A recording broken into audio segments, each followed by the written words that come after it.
Good morning. Happy Friday. I gotta be honest, I did not want to come down and get on the treadmill this morning. I am tired. But I'm here, and that's all that matters. You don't have to feel like showing up. You just have to show up.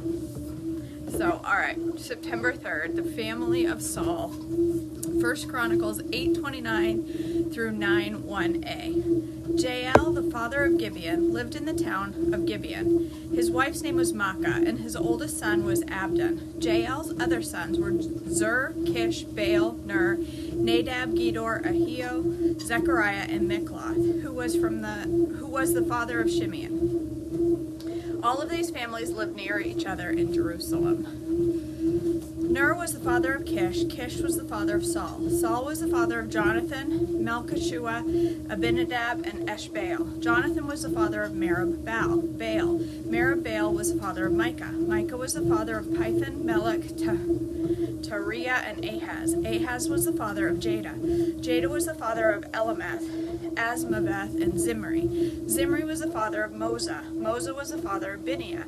Bineah was the father of Rephaiah. Rephaiah was the father of Eliasa. Eliasa was the father of Azel.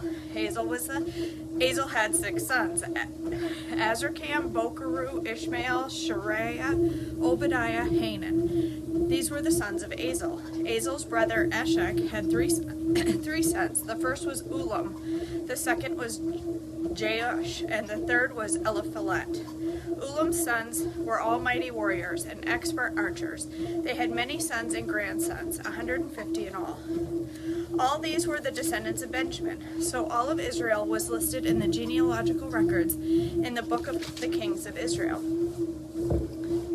Alright, there's a note here. It says Nebuchadnezzar's activities between 582 and 575 BC are not recorded in the Babylonian records. This may have been due to his madness described in Daniel 4. Nebuchadnezzar would then have written this account around 575 BC, describing the events beginning around 583 BC. Nebuchadnezzar's dream about a tree, Daniel 4, 1 through 18, around 575 BC. King Nebuchadnezzar sent this message to the people of every race and nation and language throughout the world. Peace and prosperity to you. I want you all to know about the miraculous signs and wonders the Most High God has performed for me. How great are his signs and how powerful his wonders. His kingdom will last forever, his rule through all generations. I, Nebuchadnezzar, was living in my palace in comfort and prosperity. But one night I had a dream that frightened me. I saw visions that terrified me as I lay in bed. So I issued an order calling in all the wise men of Babylon so they could tell me what my dream meant. When all of the magicians, enchanters, astrologers, and fortune tellers came in, I told them the dream, but they could not tell me what it meant. At last Daniel came in before me, and I told him my dream. He was named Belteshazzar after my God, and the spirit of the holy gods is in him. I said to Belteshazzar, chief of the magicians, I know that the spirit of the holy gods is in you, and that no mystery is too great for you to solve. Now tell me what my dream means. While I was lying in my bed, this is what I dreamed. I saw a large tree in the middle of the earth. The tree grew very tall and strong, reaching high into the heavens for all the world to see. It had fresh green leaves, and it was loaded with fruit for all to eat. Wild animals lived in its shade, and birds nested in its branches. All the world was fed from this tree. Then as I lay there dreaming, I saw a messenger, a holy one, coming down from heaven. The messenger shouted, Cut down the tree and lop off its branches, shake off its leaves and scatter its fruit. Chase the wild animals from its shade and the birds from its branches, but leave the stump and roots in the ground, bound with a band of iron and bronze, and surrounded by tender grass. Now let him be drenched with the dew of heaven, and let him live with the wild animals among the plants of the field. For 7 periods of time, let him have the mind of a wild animal, instead of the mind of a human. For this has been decreed by the messengers. It is commanded by the holy ones, so that everyone may know that the Most High rules over the kingdoms of the world. He gives them to anyone he chooses, even the lowliest of people. Belteshazzar, that was the dream I dreamt. That was the dream that I, Nebuchadnezzar, had. Now tell me what it means, for none of the wise men in my kingdom can do so, but you can tell me because the Spirit of the Holy God is in you. Daniel explains the dream. Daniel 4:19 through 27. Upon hearing this, Daniel, also known as Belteshazzar, was overcome for a time, frightened by the meaning of the dream. The king had said to him, Belteshazzar, don't be alarmed by the dream and what it means. Belteshazzar replied, I wish the events foreshadowed in this dream would happen to your enemies, my lord, and not to you. The tree you saw was growing very tall and strong, reaching high into the heavens for all the world to see. It had fresh green leaves and was loaded with fruit for all to eat. Wild animals lived in its shade, and birds nested in its branches. That tree, your majesty, is you, for you have grown strong and great. Your greatness reaches up to heaven, and you rule the ends of the earth. Then you saw a messenger, a holy one, coming down from heaven and saying, Cut down the tree and destroy it, but leave a stump and the roots in the ground. Bound it with a band of iron and bronze, surrounded by tender grass. Let him be drenched with the dew of heaven. Let him live with the animals of the field for 7 periods of time. This is what your dream means, your majesty, and what the Most High has declared will happen to the Lord, my king. You will be driven from human society, and you will live in the fields with the wild animals. You will eat grass like a cow, and you will be drenched with the dew of heaven. 7 periods of time will pass while you live this way, until you learn that the Most High rules over the kingdoms of the world and gives them to anyone he chooses. But the stump and roots of the tree were left in the ground. This means that you will receive your kingdom back when you have learned that heaven rules. King Nebuchadnezzar, please accept my advice. Stop sinning and do what is right. Break from your wicked past and be merciful to the poor. Perhaps then you will continue to prosper. The dream's fulfillment, Daniel 4:28 through 33. But all these things did happen to King Nebuchadnezzar. 12 months later, he was taking a walk on the flat roof of the royal palace in Babylon. As he looked across the city, he said, Look at this great city of Babylon. By my own mighty power, I have built this beautiful city as my royal residence to display my majestic splendor. While these words were still in his mouth, a voice called down from heaven, O King Nebuchadnezzar, this message is for you. You are no longer ruler of this kingdom. You will be driven from human society. You will live in the fields with the wild animals, and you will eat grass like a cow. 7 periods of time will pass while you live this way, until you learn that the Most High rules over the kingdoms of the world and gives them to anyone he chooses.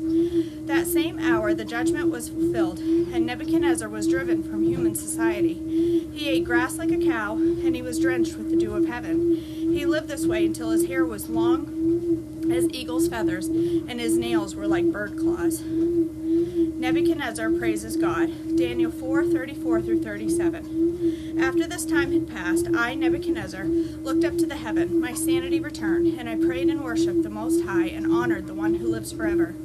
His rule is everlasting, and his kingdom is eternal.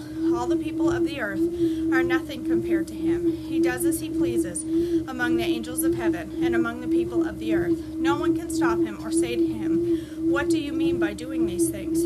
When my sanity returned to me, so did my honor and glory and kingdom. My advisors and nobles sought me out, and I was restored to the head of my kingdom, with even greater honor than before. Now I, Nebuchadnezzar, praise and glorify and honor the King of heaven. All of his acts are just and true, and he is able to humble the proud.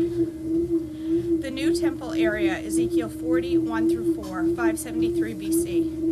On April 28th, during the 25th year of our captivity, 14 years after the fall of Jerusalem, the Lord took hold of me. In a vision from God, he took me to the land of Israel and set me down on a very high mountain. From there I could see toward the south what appeared to be a city. As he brought me nearer, I saw a man whose face shone like bronze, standing beside a gateway entrance. He was holding in his hand a linen measuring cord and a measuring rod. He said to me, Son of man, watch and listen. Pay close attention to everything I show you. You have been brought here so that I can show you many things. Then you will return to the people of Israel and tell them everything you have seen. The East Gateway, Ezekiel 45 through 16. I could see a wall completely surrounding the temple area. The man took a measuring rod that was 10.5 feet long and measured the wall, and the wall was 10.5 feet thick and 10.5 feet high. Then he went over to the eastern gateway. He climbed the steps and measured the threshold of the gateway. It was 10.5 feet from front to back. There were guard alcoves on each side, built into the gateway passage. Each of these alcoves was 10.5 feet square, with a distance between them of 8 3/4 feet along the passage wall. The gateway's inner threshold, which led to the entry room at the inner end of the gateway passage, was 10.5 feet from front to back. He also measured the entry room of the gateway. It was 14 feet across, with supporting columns 3.5 feet thick. This entry room was at the inner end of the gateway structure, facing toward the temple. There were 3 guard alcoves on each side of the gateway passage. Each had the same measurements, and the dividing walls separated them were also identical. The man measured the gateway entrance, which was 17.5 feet wide at the opening and 22 3/4 feet wide in the gateway passage. In front of each of the guard alcoves was a 21-inch curb. The alcoves themselves were 10.5 feet on each side. Then he measured the entire width of the gateway, measuring the distance between the back walls of facing guard alcoves. This distance was 43 3/4 feet. He measured the dividing walls all along the inside of the gateway up to the entry rooms of the gateway. The distance was 105 feet. The full length of the gateway passage was 87.5 feet from one end to the other. They were recessed windows that narrowed inward through the walls of the guard alcoves and their dividing walls. There were also windows in the entry room. The surfaces of the dividing walls were decorated with carved palm trees. The outer courtyard, Ezekiel 40:17 through 19. Then a man brought me through the gateway into the outer courtyard of the temple. A stone pavement ran along the walls of the courtyard, and 30 rooms were built against the walls, opening into pavement. The pavement flanked the gates and extended out from the walls into the courtyard, the same distance as the gateway entrance. This was the lower pavement. Then the man measured across the temple's outer courtyard between the outer and inner gateway. The distance was 175 feet. The north gateway, Ezekiel 40:20 through 23. The man measured the gateway on the north, just like the one on the east. Here, too, there were 3 guard alcoves on each side with dividing walls and an entry room. All the measurements matched those of the east gateway. The gateway passage was 87.5 feet long and 43 3/4 feet wide between the back walls of facing guard alcoves. The windows of the entry room and the palm tree decorations were identical to those in the east gateway. There were 7 steps leading up to the gateway entrance, and the entry room was at the inner end of the gateway passage. Here on the north side, just as on the east end, there was another gateway leading to the temple's inner courtyard, directly opposite of the outer gateway. The distance between the 2 gateways was 175 feet. The south gateway, Ezekiel 40:24 through 27. Then the man took me around to the south gateway and measured its various parts, and they were exactly the same as in the others. It had windows along the walls, as the others did, and there was an entry room where the gateway passages opened into the outer courtyard. And like the others, the gateway passage was 87.5 feet long and 43 3/4 feet wide between the back walls of the facing guard alcoves. This gateway also had a stairway of 7 steps leading up to it, and an entry room in the inner end, and palm tree decorations along dividing walls. And here again, directly opposite of the outer gateway, was another gateway that led into the inner courtyard. The distance between the 2 gateways was 175 feet. Gateway to the inner courtyard, Ezekiel 40:28 through 37. Then the man took me to the south gateway leading to the inner courtyard. He measured it, and it measured the same as the other gateways. Its guard alcoves, dividing walls, and entry room were the same size as those of the others. It also had windows along its walls and in the entry room. And like the others, the gateway passage was 87.5 feet long and 43 3/4 feet wide. The entry rooms of the gateway leading into the inner courtyard were 14 feet across and 43 3/4 feet wide. The entry room to the south gateway faced into the outer courtyard. It had palm tree decorations on its columns, and there were 8 steps leading to its entrance. Then he took me to the east gateway gateway leading to the inner courtyard. He measured it, and it had the same measurements as the other gateways. Its guard alcoves, dividing walls, and entry room were the same size as those of the others, and there were windows along the walls and in the entry room. The gateway passage measured 87.5 feet long and 43.5 feet wide. Its entry room faced into the outer courtyard. It had palm tree decorations on its columns, and there were 8 steps leading into its entrance. Then he took me around to the north gateway, leading to the inner courtyard. He measured it, and it had the same measurements as the other gateways. The guard alcoves, dividing walls, and entry room of this gateway had the same measurements as in the others, and the same window arrangements. The gateway passage measured 87.5 feet long and 43.75 feet wide. Its entry room faced the outer courtyard, and its palm tree decorations on the columns. There were 8 steps leading to its entrance. All right. That's it for today. That's the whole reading. All right. That was a little bit longer today. Okay, guys, I'm gonna go upstairs and make a shake again for breakfast. I want a shake again this morning. I think I'm gonna make a banana cheesecake shake because that's what's in my head. I don't know how, but I'm gonna figure it out. I think I can do a banana cheesecake shake. So that's what I'm gonna do. So hopefully I'll see you up there. I won't be but a few minutes. I just have to gather my stuff together, and I will be live for breakfast. So I hope you have a blessed day. If I don't see you for breakfast, I hope to see you back tomorrow for more Treadmill Devotions. Have a beautiful, beautiful Friday, you guys. Love you all. Bye.